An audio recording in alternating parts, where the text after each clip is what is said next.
ನಮಸ್ಕಾರ ಎಲ್ರಿಗೂ ಕಥಾಲೋಕಕ್ಕೆ ಸ್ವಾಗತ. ಇವತ್ತಿನ ಸಂಚಿಕೆ ಕೇಳೋಕ್ಕೂ ಮುಂಚೆ ನೀವಿನ್ನೂ ನಮ್ಮ ಚಾನಲ್ಗೆ ಸಬ್ಸ್ಕ್ರೈಬ್ ಮಾಡಿಲ್ಲ ಅಂದರೆ ಈಗಲೇ ಸಬ್ಸ್ಕ್ರೈಬ್ ಮಾಡ್ಕೊಳ್ಳಿ. ಹಾಗೆ ಪಕ್ಕದಲ್ಲಿರೋ ಬೆಲ್ ಐಕಾನ್ ಒತ್ತಿ ಆಲ್ ನೋಟಿಫಿಕೇಷನ್ ಆನ್ ಮಾಡ್ಕೊಳ್ಳಿ. ಇದರಿಂದ ನಾವು ಹಾಕೋ ಪ್ರತಿ ಕಥೆನೂ ನಿಮಗೆ ತಕ್ಷಣ ತಲುಪುತ್ತೆ. ಬನ್ನಿ ಇಂದಿನ ಕಥೆ ಕೇಳೋಣ. ಒಂದು ವಿಷಯ ಹೇಳಬೇಕಿತ್ತು. ತುಂಬ ಜನ ಕತೆ ಕೇಳ್ತಾ ಇದ್ದೀರಾ, ಖುಷಿ ಆಗ್ತಿದೆ. ಆದರೆ ಸಬ್ಸ್ಕ್ರೈಬ್ ಮಾಡೋದು ಮಾತ್ರ ಮರ್ತು ಹೋಗ್ತಿದೆ ಅನಿಸುತ್ತೆ. ನಮಗೂ ಸ್ವಲ್ಪ ಸಪೋರ್ಟ್ ಸಿಕ್ಕರೆ ಖುಷಿ ಅಲ್ವಾ? ಸೊ ಪ್ಲೀಸ್ ಈಗಲೇ ಆ ಸಬ್ಸ್ಕ್ರೈಬ್ ಬಟನ್ ಒತ್ಬಿಡಿ. ಹಾಗೆ ಒಂದು ಲೈಕ್ ಕೂಡ ಇರಲಿ. ಸರಿ, ಈ ಕತೆ ಶುರು ಮಾಡೋಣ. ನನ್ನವನಿ 58.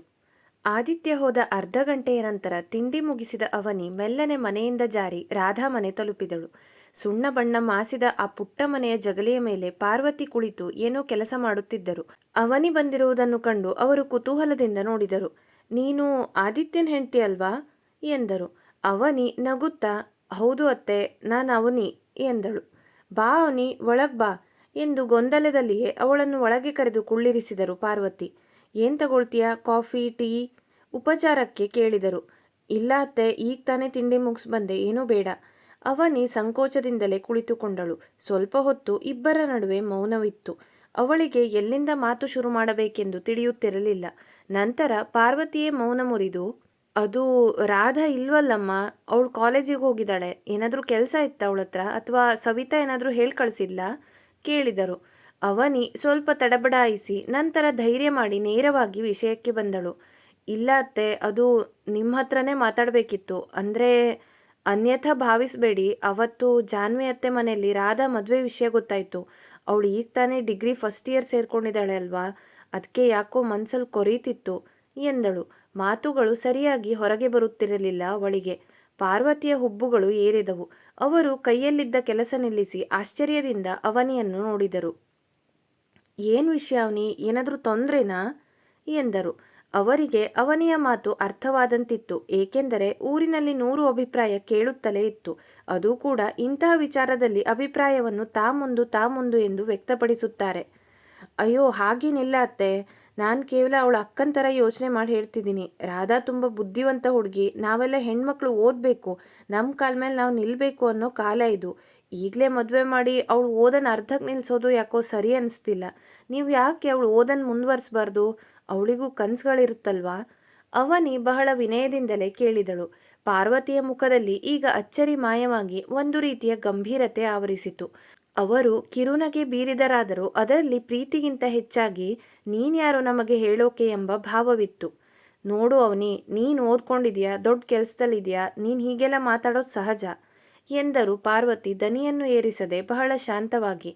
ಮತ್ತೆ ಮುಂದುವರೆದವರು, ಯಾವುದೋ ಮನೆ ಹೆಣ್ಮಗಳ ಬಗ್ಗೆ ಇಷ್ಟು ಕಾಳಜಿ ತೋರಿಸ್ತಿದೆಯಲ್ಲ, ನಿನ್ನ ಒಳ್ಳೆ ಮನಸ್ಸಿಗೆ ಧನ್ಯವಾದ. ಆದರೆ ಪ್ರತಿಯೊಂದು ಮನೆಗೂ ಅದರದ್ದೇ ಆದ ಕಷ್ಟಗಳಿರುತ್ತೆ. ರಾಧಾ ಓದೋದಕ್ಕಿಂತ ಹೆಚ್ಚಾಗಿ ಅವಳು ಒಂದು ನೆಮ್ಮದಿ ಮನೆ ಸೇರೋದು ಈಗ ನಮಗೆ ಮುಖ್ಯ. ನನಗೂ ಒಬ್ಬಳೇ ಮಗಳು, ಅವಳಿಗೇನು ಒಳ್ಳೆಯದು ಅನ್ನೋದು ತಾಯಿಯಾಗಿ ನನಗಿಂತ ಬೇರೆ ಯಾರಿಗೂ ಜಾಸ್ತಿ ಗೊತ್ತಿರಲ್ಲ ಅಲ್ವಾ ಎಂದರು. ಅವನಿ ಅಸಹಾಯಕಳಾಗಿ ನೋಡಿದಳು. ಅತ್ತೆ, ನಾನು ನಿಮ್ಮನ್ನು ತಪ್ಪು ಅಂತ ಹೇಳ್ತಿಲ್ಲ, ಆದರೆ ಅವಳಿಗೂ ಆಸೆ ಇರುತ್ತೆ ಅಂತ. ಮತ್ತು ಈಗಿನ ಕಾಲದಲ್ಲಿ ಹೆಣ್ಮಕ್ಳು ತಮ್ಮ ಕಾಲ ಮೇಲೆ ತಾವು ನಿಂತ್ಕೊಳ್ಳೋದು ಒಳ್ಳೇದಲ್ವಾ? ಅಂದರೆ ಮದುವೆ ಆಗೋದು ತಪ್ಪಲ್ಲ, ಆದರೆ ಅದು ಅವ್ರ ಸ್ವಂತ ಆಯ್ಕೆ ಆಗಿರಬೇಕು ಅಲ್ವಾ? ರಾಧಾ ಓದಬೇಕು ಅನ್ನೋ ಆಸೆಯಲ್ಲಿದ್ದಾಳೆ ಎನ್ನುವಷ್ಟರಲ್ಲಿಯೇ ಪಾರ್ವತಿ ಅವಳ ಮಾತನ್ನು ಮೃದುವಾಗಿ ಕತ್ತರಿಸಿದರು. ಸರಿ ಬಿಡು ಅವನಿ, ನಿನ್ನ ಕಾಳಜಿ ನಂಗೆ ಅರ್ಥ ಆಯಿತು. ಆದರೆ ಇದು ನಮ್ಮ ಕುಟುಂಬದ ವಿಚಾರ, ನೀನು ಇದ್ರಲ್ಲಿ ತಲೆ ಕೆಡಿಸ್ಕೋಬೇಡ. ದೊಡ್ಡವ್ರು ನೋಡಿ ಮಾಡಿರೋ ಸಂಬಂಧ ಇದು, ಇದರಲ್ಲಿ ಯಾವುದೇ ಅನ್ಯಾಯ ಇಲ್ಲ. ರಾಧಾ ಆಯ್ಕೆನೂ ಇದೇ ಆಗಿದೆ. ನೀನು ಸವಿತಾ ಸೊಸೆ, ನಮ್ಮನ್ನು ಮಾತಾಡ್ಸೋಕೆ ಬಂದದ್ದೇ ನಮಗೆ ಖುಷಿ. ಬಾ, ಮಧ್ಯಾಹ್ನ ಊಟ ಇಲ್ಲೇ ಮಾಡಿ ಹೋಗುವಂತೆ ಎಂದರು. ಆ ಮಾತುಗಳಲ್ಲಿ ಸತ್ಕಾರವಿತ್ತು, ಆದರೆ ನಮ್ಮ ವಿಷಯದಲ್ಲಿ ಹಸ್ತಕ್ಷೇಪ ಮಾಡಬೇಡಿ ಎಂಬ ಗಟ್ಟಿ ಪ್ರತಿರೋಧವೂ ಇತ್ತು. ಪಾರ್ವತಿ ನಾಜೂಕಾಗಿಯೇ ಅವಳಿಗೆ ಲಕ್ಷ್ಮಣ ರೇಖೆ ಎಳೆದಿದ್ದರು. ಅವನಿಗೆ ನಿರಾಸೆ ಆಯಿತು. ತಾನು ಎಷ್ಟೇ ಪ್ರಯತ್ನಿಸಿದರೂ ಪಾರ್ವತಿ ತನ್ನ ಮಾತನ್ನು ಕೇಳುವ ಸ್ಥಿತಿಯಲ್ಲಿಲ್ಲ ಎಂಬುದು ಅವಳಿಗೆ ಅರಿವಾಯಿತು. ಇಲ್ಲ ಅತ್ತೆ, ಮನೇಲೆಲ್ಲರೂ ಕಾಯ್ತಿರ್ತಾರೆ, ನಾನು ಹೊರಡ್ತೀನಿ ಎನ್ನುತ್ತಾ ಭಾರವಾದ ಮನಸ್ಸಿನಿಂದ ಅಲ್ಲಿಂದ ಹೆಜ್ಜೆ ಹಾಕಿದಳು. ಅಲ್ಲಿಂದ ಮನೆಗೆ ಹೊರಟ ಅವನಿಗೆ ಹೆಜ್ಜೆ ಹೆಜ್ಜೆಗೆ ಮನಸ್ಸು ಭಾರವಾಗುತ್ತಲೇ ಹೋಯಿತು. ಬಿಸಿಲು ನೆತ್ತಿಯ ಮೇಲೆ ಬಿದ್ದು ಕಾವೇರುತ್ತಿರುವುದು ಕೂಡ ಅವಳ ಅರಿವಿಗೆ ಬರಲಿಲ್ಲ.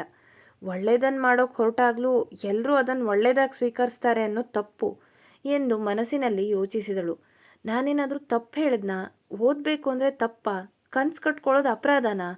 ಇದು ನಮ್ಮ ಕುಟುಂಬದ ವಿಚಾರ ಎನ್ನುವ ಪಾರ್ವತಿಯ ಮಾತುಗಳು ಇನ್ನೂ ಅವಳ ಕಿವಿಯಲ್ಲಿ ಪ್ರತಿಧ್ವನಿಸುತ್ತಲೇ ಇದ್ದವು. ಅವಳಿಗೆ ಗೊತ್ತಿತ್ತು ಪಾರ್ವತಿ ತಪ್ಪು ಮಾಡುತ್ತಿದ್ದಾರೆ ಅಂತಲ್ಲ, ಅವರು ತಮ್ಮ ಪರಿಸ್ಥಿತಿಯಿಂದ ಯೋಚಿಸುತ್ತಿದ್ದಾರೆ, ಆದರೆ ಅದೇ ಪರಿಸ್ಥಿತಿ ರಾಧಾಳ ಕನಸುಗಳನ್ನು ನಿಧಾನವಾಗಿ ಉಸಿರುಗಟ್ಟಿಸುತ್ತಿದೆ ಅನ್ನೋದು ಯಾರಿಗೂ ಕಾಣಿಸುತ್ತಾ ಇಲ್ಲ. ರಾಧಾ ಒಬ್ಬಳೇ ಅಲ್ಲ, ಇಂಥ ಎಷ್ಟೋ ಹೆಣ್ಣು ಮಕ್ಕಳು ಹೀಗೆ ಒತ್ತಡದಲ್ಲಿ ಮೌನವಾಗಿ ಒಪ್ಪಿಕೊಳ್ಳುತ್ತಾರೆ. ನಾನೇನಾದರೂ ಮಾಡಬೇಕು, ಸುಮ್ಮನೆ ನೋಡ್ಕೊಂಡು ಕೂತ್ಕೊಳ್ಳೋಕ್ಕಾಗಲ್ಲ. ಅವನಿ ಮನಸ್ಸಿನಲ್ಲಿ ನಿರ್ಧಾರ ಮಾಡಿಕೊಂಡಳು. ಆದಿತ್ಯನಿಗೆ ಹೇಳಬೇಕು. ಆ ಯೋಚನೆ ಬಂದ ಕೂಡಲೇ ಅವಳ ಹೆಜ್ಜೆ ಕ್ಷಣಕ್ಕೊಂದು ಬಾರಿ ನಿಂತಂತಾಯಿತು. ಅವ್ರು ಏನು ಹೇಳ್ತಾರೆ ಅನ್ನೋದು ನಂಗೆ ಗೊತ್ತೇ ಇದೆ. ತಲೆ ಹಾಕಬೇಡ ಅಂತಲೇ ಹೇಳ್ತಾರೆ. ಆದರೂ ಈಗ ಸುಮ್ಮನೆ ಇರೋದು ಕೂಡ ತಪ್ಪು ಅನ್ನಿಸ್ತಿದೆ. ಇವತ್ತಲ್ಲ ನಾಳೆ ಅವ್ರಿಗೆ ಹೇಳಲೇಬೇಕು. ಈ ಯೋಚನೆಗಳ ನಡುವೆಯೇ ಅವನಿ ಮನೆ ತಲುಪಿದಳು. ಮನೆಗೆ ಕಾಲಿಟ್ಟ ತಕ್ಷಣ ಸವಿತಾ ಅವಳನ್ನು ನೋಡಿ ಕಾಳಜಿಯಿಂದ ಕೇಳಿದರು. ಅವನಿ, ಎಲ್ಲಿಗೆ ಹೋಗಿದ್ದೆ? ಈಗ ಹೇಗಿದೆ ನಿಂಗೆ? ಅವನಿ ಕ್ಷಣಕಾಲ ತಡಕಾಡಿದಳು. ನಂತರ ಮುಖದಲ್ಲಿ ಒಂದು ಸಣ್ಣ ನಗು ತಂದುಕೊಂಡು, ಹೌದು ಅತ್ತೆ, ಈಗ ಹುಷಾರಾಗಿದೆ, ಬೆಳಗ್ಗೆಗಿಂತ ಓಕೆ. ಸ್ವಲ್ಪ ಹೊತ್ತು ಹೊರಗೆ ಹೋಗಿ ಬಂದೆ ಅಷ್ಟೇ ಎಂದಳು.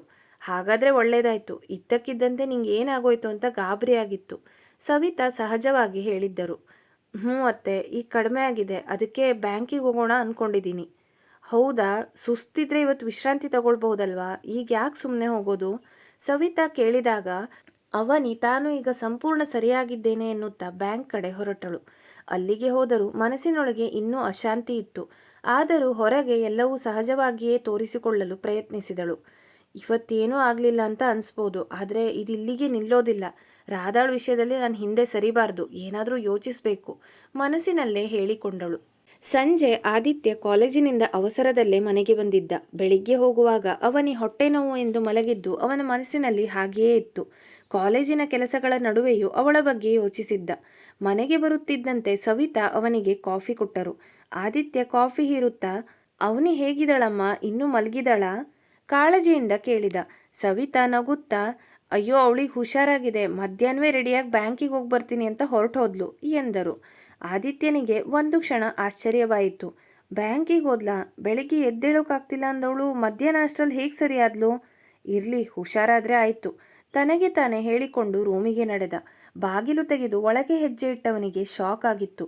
ದಿನಾಲು ಅಚ್ಚುಕಟ್ಟಾಗಿರುತ್ತಿದ್ದ ರೂಮು ಅಸ್ತವ್ಯಸ್ತವಾಗಿತ್ತು. ಹಾಸಿಗೆಯ ಹೊದಿಕೆ ಅರ್ಧ ಕೆಳಗೆ ಬಿದ್ದಿತ್ತು. ಅವಳ ಬಟ್ಟೆಗಳು ಹೊರಗಿದ್ದವು. ಮೇಕಪ್ ಟೇಬಲ್ ಮೇಲಿದ್ದ ವಸ್ತುಗಳೆಲ್ಲ ದಿಕ್ಕಾಪಾಲಾಗಿದ್ದವು. ಆದಿತ್ಯನಿಗೆ ಅರ್ಥವಾಯಿತು. ಅವನಿ ಯಾವುದೋ ವಿಷಯದ ಬಗ್ಗೆ ಅತಿಯಾಗಿ ಯೋಚಿಸುತ್ತಿದ್ದಾಗ ಅಥವಾ ಮನಸ್ಸು ಆತಂಕದಲ್ಲಿದ್ದಾಗ ಮಾತ್ರ ಹೀಗೆ ಎಲ್ಲವನ್ನು ಚೆಲ್ಲಾಪಿಲ್ಲಿ ಮಾಡುವುದು ಅವಳ ಹವ್ಯಾಸ. ರೂಮಿನ ಈ ಸ್ಥಿತಿಯೇ ಅವಳ ಮನಸ್ಥಿತಿಗೆ ಕನ್ನಡಿ ಹಿಡಿದಂತಿತ್ತು. ಅವನು ನಿಧಾನವಾಗಿ ಒಂದೊಂದೇ ಬಟ್ಟೆಗಳನ್ನು ಎತ್ತಿಡಲು ಶುರು ಮಾಡಿದ.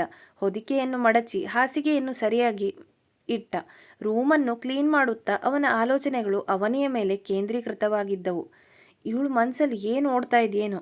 ರೂಮ್ ಇಷ್ಟೊಂದು ಮೆಸ್ ಆಗಿದೆ ಅಂದರೆ ಅವಳು ಖಂಡಿತ ಯಾವುದೋ ದೊಡ್ಡ ನಿರ್ಧಾರ ಬಗ್ಗೆ ಅಥವಾ ಸಮಸ್ಯೆ ಬಗ್ಗೆ ಯೋಚಿಸ್ತಿದ್ದಾಳೆ ಎಂದುಕೊಳ್ಳುತ್ತಾ ಆದಿತ್ಯ ರೂಮನ್ನೆಲ್ಲ ನೀಟಾಗಿ ಜೋಡಿಸಿಟ್ಟು ತನ್ನ ಕೆಲಸಕ್ಕೆ ನಡೆದ. ಸಂಜೆ 6 ಗಂಟೆಯ ಸುಮಾರಿಗೆ ಅವನಿ ಮನೆಗೆ ಬಂದಳು. ದಿನವಿಡೀ ನಡೆದ ಘಟನೆಗಳು, ಪಾರ್ವತಿ ಅತ್ತೆಯ ಮಾತುಗಳು ಮತ್ತು ರಾಧಾಳ ಅಸಹಾಯಕತೆ ಅವಳನ್ನು ಹೈರಾಣಾಗಿಸಿತ್ತು. ರೂಮಿನ ಒಳಗೆ ಹೆಜ್ಜೆ ಇಟ್ಟವಳೆ ಅಲ್ಲಿ ಆದಿತ್ಯ ಕುಳಿತಿರುವುದನ್ನು ಕಂಡು ಒಂದು ಕ್ಷಣ ನಿಂತಳು. ರೂಮು ಈಗ ಅಚ್ಚುಕಟ್ಟಾಗಿತ್ತು. ಅವಳು ಚೆಲ್ಲಾಪಿಲ್ಲಿ ಮಾಡಿದ ವಸ್ತುಗಳೆಲ್ಲ ತಮ್ಮ ತಮ್ಮ ಜಾಗಕ್ಕೆ ಮರಳಿದ್ದವು. ಆದಿತ್ಯ ಅವಳನ್ನು ನೋಡಿ ಕುಳಿತಲ್ಲೇ ನಗುತ್ತಾ, ಬಾ ಅವನಿ, ಈಗ ಹೇಗಿದೆ ನಿನ್ನ ಹೊಟ್ಟೆ ನೋವು ಎಂದು ಕಾಳಜಿಯಿಂದ ಕೇಳಿದ. ಅವನಿ ಅವನ ಪ್ರಶ್ನೆಗೆ ಉತ್ತರಿಸಲಿಲ್ಲ. ಬದಲಾಗಿ ವೇಗವಾಗಿ ಅವನ ಹತ್ತಿರ ಬಂದು ಅವನನ್ನು ಗಟ್ಟಿಯಾಗಿ ಅಪ್ಪಿಕೊಂಡಳು.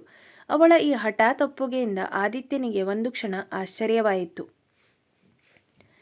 ಅವಳು ಅವನ ಎದೆಗೆ ಮುಖ ಹೂತು ಮೌನವಾಗಿದ್ದಳು. ಅವಳ ಅಪ್ಪುಗೆಯಲ್ಲಿ ಒಂದು ರೀತಿಯ ಅಸಹಾಯಕತೆ ಮತ್ತು ಆಸರೆಯ ಹುಡುಕಾಟವಿರುವುದು ಆದಿತ್ಯನಿಗೆ ತಕ್ಷಣವೇ ಅರ್ಥವಾಯಿತು. ಆದಿತ್ಯ ಮೆಲ್ಲನೆ ಅವಳ ಬೆನ್ನನ್ನು ಸವರುತ್ತಾ, ಅವನಿ ಏನಾಯ್ತು, ಯಾಕೆ ಹೀಗೆ ಮಾಡ್ತಿದೀಯಾ ಮೆಲ್ಲಗೆ ವಿಚಾರಿಸಿದ. ಅವಳು ಏನನ್ನೂ ಮಾತನಾಡುತ್ತಿರಲಿಲ್ಲ. ಅವಳ ಶ್ವಾಸದ ವೇಗ ಅವನಿಗೆ ಅವಳ ಮನಸ್ಸಿನ ಗೊಂದಲವನ್ನು ಹೇಳುತ್ತಿತ್ತು. ಅವನಿ, ನನ್ನ ಕಡೆ ನೋಡು, ಏನಾದರೂ ತೊಂದರೆನಾ? ಯಾರಾದರೂ ಏನಾದರೂ ಅಂದ್ರಾ? ಅವಳ ತಲೆ ಸವರುತ್ತಾ ಕೇಳಿದ. ಅವನಿ ಅವನಿಂದ ಸ್ವಲ್ಪ ದೂರ ಸರಿದು ಕಣ್ಣುಗಳನ್ನು ತಪ್ಪಿಸುತ್ತಾ, ಏನೂ ಇಲ್ಲ ಆದಿತ್ಯ, ಸುಮ್ಮನೆ ಯಾಕೋ ನಿಮ್ಮನ್ನು ಮಿಸ್ ಮಾಡ್ಕೋತಿದ್ದೆ ಅನಿಸ್ತು, ಅದಕ್ಕೆ ಹಾಗೆ ಮಾಡಿದೆ ಕೃತಕ ನಗೆಯೊಂದಿಗೆ ಹೇಳಿದಳು. ಆದರೆ ಆದಿತ್ಯ ಅವಳನ್ನು ಈಗಲೇ ಪೀಡಿಸಲು ಹೋಗಲಿಲ್ಲ. ಅವಳು ಮಾನಸಿಕವಾಗಿ ಸ್ವಲ್ಪ ದಣಿದಿದ್ದಾಳೆ ಎಂದು ಅವನಿಗೆ ಅನ್ನಿಸಿತು. ಅವಳನ್ನು ಹೆಚ್ಚು ಪ್ರಶ್ನಿಸಿ ನೋಯಿಸುವುದು ಬೇಡ ಎಂದು ನಿರ್ಧರಿಸಿ, ಸರಿ ಬಿಡು ಹಟ್ಮಾರಿ, ಮೊದಲು ಹೋಗಿ ಫ್ರೆಶ್ ಆಗಿ ಬಾ, ನಾನು ಕಾಫಿ ಮಾಡ್ತೀನಿ, ಏನಾದರೂ ತಿನ್ನುವೆ ಅಂತೆ, ಸ್ವಲ್ಪ ರಿಲ್ಯಾಕ್ಸ್ ಆಗು, ಆಮೇಲೆ ಮಾತಾಡೋಣ ಸಮಾಧಾನವಾಗಿ ಹೇಳಿದ. ಅವನಿ ಮೌನವಾಗಿ ತಲೆಯಾಡಿಸಿ ಬಾತ್ರೂಮ್ ಕಡೆ ನಡೆದಳು. ಆದಿತ್ಯ ಅವಳನ್ನೇ ನೋಡುತ್ತಾ ನಿಂತಿದ್ದ. ಅವಳ ಈ ಮೌನ ಮತ್ತು ಅಪ್ಪುಗೆಯ ಹಿಂದೆ ಯಾವುದೋ ದೊಡ್ಡ ವಿಷಯ ಅಡಗಿದೆ ಎಂಬುದು ಅವನಿಗೆ ಖಾತ್ರಿಯಾಗಿತ್ತು. ಫ್ರೆಶ್ ಆಗಿ ಕಾಫಿ ಕುಡಿದ ಮೇಲೆ ಅವನಿಗೆ ಸ್ವಲ್ಪ ನಿರಾಳವೆನಿಸಿತು. ಎದೆ ಮೇಲಿದ್ದ ಆ ಭಾರ ಪೂರ್ತಿ ಇಳಿಯದಿದ್ದರೂ ಸ್ವಲ್ಪ ಮಟ್ಟಿಗೆ ಕಡಿಮೆಯಾಗಿತ್ತು. ಹಾಲಿನಲ್ಲಿ ಆದಿತ್ಯ ಸೋಫಾ ಮೇಲೆ ಒರಗಿ ಟಿವಿ ನೋಡುತ್ತಿದ್ದ. ಅವಳು ಬಂದು ಅವನ ಪಕ್ಕದಲ್ಲೇ ತೀರಾ ಹತ್ತಿರವಾಗಿ ಕುಳಿತಳು. ಆದಿತ್ಯ ಅವಳನ್ನು ನೋಡಿ ನಕ್ಕನಾದರೂ ಅವಳ ಇಂದಿನ ನಡವಳಿಕೆ ಅವನಿಗೆ ಹೊಸದಾಗಿ ಕಾಣುತ್ತಿತ್ತು. ಆದರೆ ಬಂದ ತಕ್ಷಣ ಅವಳ ಮುಖದಲ್ಲಿದ್ದಂತಹ ಒತ್ತಡ ಭಾವನೆ ಮರೆಯಾಗಿ ಈಗ ಹಗುರವಾಗಿದ್ದಾಳೆ ಎನಿಸಿ ಸಮಾಧಾನ ಪಟ್ಟುಕೊಂಡ. ಯಾವುದೇ ಮುನ್ಸೂಚನೆ ಇಲ್ಲದೆ ಅವಳು ತನ್ನ ಕೈಯನ್ನು ಅವನ ಶರ್ಟ್ ಒಳಗಿಟ್ಟು ಹಸ್ತವನ್ನು ಅವನ ಎದೆಯ ಮೇಲಿರಿಸಿದಳು. ಅಲ್ಲಿನ ಎದೆಯ ಕೂದಲಿನೊಂದಿಗೆ ಮೆಲ್ಲಗೆ ಆಟವಾಡುತ್ತಾ ಯಾವುದೋ ಗುಂಗಿನಲ್ಲಿ ಮುಳುಗಿದಳು. ಆದಿತ್ಯ ಒಂದು ಕ್ಷಣ ಸ್ತಬ್ಧನಾದ. ಅವನಿಗೆ ಅದು ಇಷ್ಟವಾಗಲಿಲ್ಲ ಎಂದಲ್ಲ, ಆದರೆ ಅವಳ ಈ ಪರಿ ಹೊಸದಾಗಿತ್ತು. ಅವನು ಒಮ್ಮೆ ಅವಳ ಕೈಯನ್ನು ನೋಡಿ ನಂತರ ಅವಳ ಮುಖವನ್ನು ನೋಡಿದ. ಅವನಿ ಹಟ್ಮಾರಿ, ಇವತ್ತೇನಿದು ಸಡನ್ನಾಗಿ ಇಷ್ಟೊಂದು ಪ್ರೀತಿ ಬರ್ತಿದೆ? ನನ್ನ ಗಮನ ಬೇರೆಡೆಗೆ ಸೆಳೆಯೋ ಪ್ರಯತ್ನನಾ? ಅಂದರೆ ಏನಾದರೂ ಬೇಕಾ? ಹೊಸದಾಗೇನಾದರೂ ಬೇಡಿಕೆ ಇದೆಯಾ? ತುಂಟತನದಿಂದ ಕೇಳಿದ. ಅವಳು ತಕ್ಷಣ ಮುಜುಗರದಿಂದ ಕೈಯನ್ನು ಸ್ವಲ್ಪ ಹಿಂದಕ್ಕೆ ಪಡೆದಳು. ಅಯ್ಯೋ ಇಲ್ಲ ಇಲ್ಲ, ಅದೆಲ್ಲ ಏನೂ ಇಲ್ಲ. ಸುಮ್ಮನೆ ಯಾರೂ ಈ ರೀತಿ ಮಾಡಲ್ಲ ಅವನಿ. ಏನೋ ವಿಷಯ ಇದೆ ಅಂತ ನಂಗೆ ಗೊತ್ತು, ಹೇಳು ಏನಂತ ಎಂದ. ಅವನಿ ಒಂದೆರಡು ಬಾರಿ ಬಾಯಿ ತೆರೆದು ಏನೋ ಹೇಳಲು ಹೋದಳು. ಆದರೆ ಮಾತು ಹೊರಬರಲಿಲ್ಲ. ಪಾರ್ವತಿ ಅತ್ತೆ ಮನೆಗೆ ಹೋಗಿದೆ ಅಂತ ಹೇಳಿದರೆ ಇವ್ರು ಖಂಡಿತ ಸಿಟ್ಟು ಮಾಡ್ಕೊಳ್ತಾರೆ ಎಂಬ ಭಯ ಅವಳನ್ನು ತಡೆಯುತ್ತಿತ್ತು. ಆದಿತ್ಯ, ಅದು ನಾನು ಇವತ್ತು ಎಂದು ಅರ್ಧಕ್ಕೆ ನಿಲ್ಲಿಸಿದಳು. ಮತ್ತೆ ಮೌನ. ಹೀಗೆ 2-3 ಬಾರಿ ಅವಳು ಹೇಳಲು ಹೋಗಿ ಸುಮ್ಮನಾದಾಗ ಆದಿತ್ಯನಿಗೆ ಸ್ವಲ್ಪ ಕಿರಿಕಿರಿಯಾಯಿತು. ಅವನಿ, ಏನು ವಿಷಯ ಅಂತ ನೇರವಾಗಿ ಹೇಳು. ಇಷ್ಟೊಂದು ನಾಟಕ ಯಾಕೆ? ಒಂದು ಹೇಳು, ಇಲ್ದಿದ್ರೆ ಸುಮ್ಮನೆ ಇರು. ಹೀಗೆ ಅರ್ಧಕ್ಕೆ ನಿಲ್ಲಿಸಿ ನನ್ನ ತಲೆ ಕೆಡಿಸ್ಬೇಡ, ಸ್ವಲ್ಪ ಗಂಭೀರವಾದ ದನಿಯಲ್ಲಿ ಹೇಳಿದ್ದ. ಅವನಿ ಉಗುಳು ನುಂಗಿದಳು. ಆದಿತ್ಯನ ಗಟ್ಟಿಯಾದ ದನಿ ಕೇಳಿ ಸ್ವಲ್ಪ ಹೆದರಿದಳು. ಇವನಿಗೆ ಈಗಲೇ ಸತ್ಯ ಹೇಳಿದರೆ ಕಥೆ ಮುಗೀತು ಎಂದುಕೊಂಡು ತಕ್ಷಣ ವಿಷಯ ಬದಲಾಯಿಸಿದಳು. ಅದು, ನೀವು ನನ್ನನ್ನು ಭೀಮೇಶ್ವರಕ್ಕೆ ಕರ್ಕೊಂಡು ಹೋಗ್ತೀರಿ ಅಂದಿದ್ರಲ್ವಾ? ಈ ನಡುವೆ ನಾವು ಎಲ್ಲಿಗೂ ಹೋಗಿಲ್ಲ ಅಲ್ವಾ? ಹೊರಗಡೆ ಹೋಗಿ ಬಂದರೆ ಮನಸ್ಸು ಸ್ವಲ್ಪ ಫ್ರೆಶ್ ಆಗುತ್ತೆ ಅಂತ. ಅದಕ್ಕೆ ಅಲ್ಲಿಗೆ ಹೋಗೋಣವಾ ಎಂದಳು. ಆದಿತ್ಯ ಅವಳನ್ನು ಅಚ್ಚರಿಯಿಂದ ನೋಡಿದ. ಇದನ್ನು ಹೇಳೋಕೆ ಇಷ್ಟೊಂದು ಬಿಲ್ಡಪ್ ಕೊಟ್ಟಿದ್ದ? ನೀನು ಯಾವತ್ತೂ ಬದಲಾಗಲ್ಲ ಹಟ್ಮಾರಿ. ನಿನ್ನ ಮನಸ್ಸಲ್ಲಿ ಏನಿದೆ ಅನ್ನೋದನ್ನು ಅರ್ಥ ಮಾಡ್ಕೊಳ್ಳೋದು ಬ್ರಹ್ಮಂಗೂ ಸಾಧ್ಯ ಇಲ್ಲ ಅನಿಸುತ್ತೆ. ನಗುತ್ತಾ ಅವಳ ತಲೆ ಸವರಿದ. ಹೋಗೋಣ. ಇದಕ್ಕೆಲ್ಲ ಇಷ್ಟೊಂದು ಕೇಳಬೇಕು, ಡ್ರಾಮಾ ಮಾಡಬೇಕು ಅಂತ ಇಲ್ಲ. ಇದಕ್ಕೆ ಅಂತ ಅಲ್ಲ ಅವನಿ. ನೀನು ಯಾವುದಕ್ಕೂ ನನ್ನನ್ನು ಕೇಳೋಕೆ ಹಿಂಜರಿಕೆ ಮಾಡ್ಕೊಳ್ಳೋ ಅವಶ್ಯಕತೆ ಇಲ್ಲ. ಮೆಲ್ಲಗೆ ಅವಳ ಮೂಗು ಎಳೆದ. ನಾಳೆ ಹೇಳ್ತೀನಿ, ಏನಾದರೂ ಆಗಲಿ. ಆಕಾಶ ಭೂಮಿ ಒಂದಾದರೂ ಸರಿ ಎಂದು ಅವನಿ ತನ್ನೊಳಗೆ ಹೇಳಿಕೊಂಡಳು. ಆದರೆ ಈ ಸತ್ಯ ಆದಿತ್ಯನಿಗೆ ತಿಳಿಯುವ ಮುನ್ನವೇ ಅವಳನ್ನು ಅಲುಗಾಡಿಸುವ ಒಂದು ಅಹಿತಕರ ಬೆಳವಣಿಗೆ ಎದುರಾಗಲಿದೆ ಅನ್ನೋದು ಅವಳಿಗೆ ಗೊತ್ತಿರಲಿಲ್ಲ. ಮುಂದುವರಿಯುವುದು. ಹೇಗಿತ್ತು ಇವತ್ತಿನ ಸಂಚಿಕೆ? ಇವತ್ತಿನ ಸಂಚಿಕೆ ನಿಮ್ಗೆಲ್ರಿಗೂ ಇಷ್ಟ ಆಗಿದೆ ಅಂತ ಅಂದ್ಕೊಳ್ತೀನಿ. ಈ ಸಂಚಿಕೆ ಬಗ್ಗೆ ನಿಮ್ಮ ಅನಿಸಿಕೆ ಏನೇ ಇದ್ದರೂ ದಯವಿಟ್ಟು ಕಮೆಂಟ್ ಬಾಕ್ಸಲ್ಲಿ ತಿಳಿಸಿ. ಹಾಗೆ ಕತೆ ಇಷ್ಟ ಆಗ್ತಿದ್ರೆ ಒಂದು ಲೈಕ್ ಮಾಡಿ ಮತ್ತು ನಿಮ್ಮ ಫ್ರೆಂಡ್ಸ್ ಜೊತೆಗೂ ಈ ವಿಡಿಯೋನ ಹಂಚ್ಕೊಳ್ಳಿ. ಸಬ್ಸ್ಕ್ರೈಬ್ ಮಾಡಿ, ಸಪೋರ್ಟ್ ಮಾಡಿ. Thank you.